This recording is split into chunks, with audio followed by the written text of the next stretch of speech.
कांग्रेस की सीईसी की मीटिंग है आज, तो क्या उम्मीद है कल टिकटों की घोषणा हो सकती है?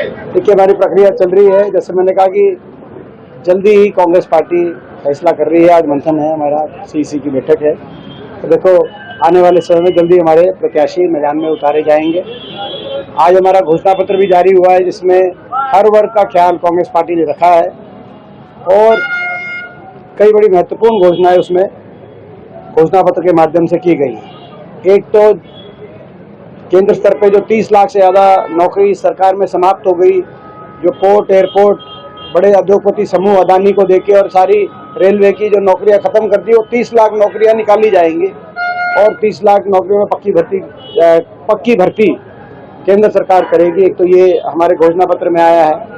इसके साथ साथ अग्निपथ योजना वापस ली जाएगी, ये हमारे घोषणा पत्र में आया है। एक हमारे महालक्ष्मी योजना के माध्यम से हर जो है गरीब परिवार में महिला को 1 लाख रुपए प्रति वर्ष केंद्र सरकार की तरफ से आर्थिक सहायता दी जाएगी, ये हमारे घोषणा पत्र में है।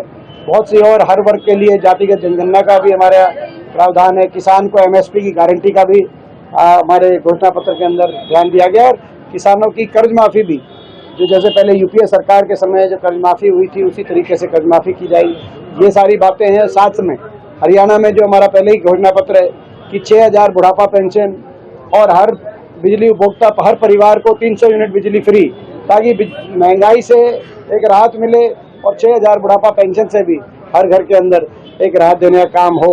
500 रुपये में गैस का सिलेंडर, ये भी ये सारी हमारी घोषणा पत्र के अंदर बातें आई हैं। तो आज इन बातों को लेकर हम लोगों तक लेके जाएंगे।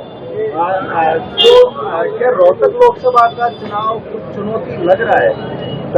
मैं समझता हूँ कि निश्चित तौर से मुझे पूरा विश्वास है, पूर्ण विश्वास है। रोहतक लोकसभा क्षेत्र वासियों का पूरा आशीर्वाद मुझे मिलेगा और यहाँ से जो हमारी जीत होगी वो केवल सांसद बनाने की जीत ही नहीं रहेगी। रोहतक लोकसभा सीट से इस बार हमारी जीत हरियाणा की अगली सरकार की नींव रखने की वो जीत साबित होगी। हरियाणा में परिवर्तन लाने की जीत वो साबित होगी। ज्यादा मेहनत करनी पड़ रही है इस बार? देखो, मैं समझता हूँ कि हम लोग 5 साल लोगों के बीच में रहते हैं और 5 साल मेहनत का हमारा क्रम जारी रहता है। तो जो है कोई लोगों के बीच में जाकर कोई अपनी बात कहना कोई हमारे लिए कोई चुनाव के समय का कोई बात नहीं है। ये तो भाजपा के प्रत्याशी हो सकता है 5 साल तक लोगों के अंदर बीच में उनका अवगमन नहीं रहा, अब जाके वो चुनाव के समय आए।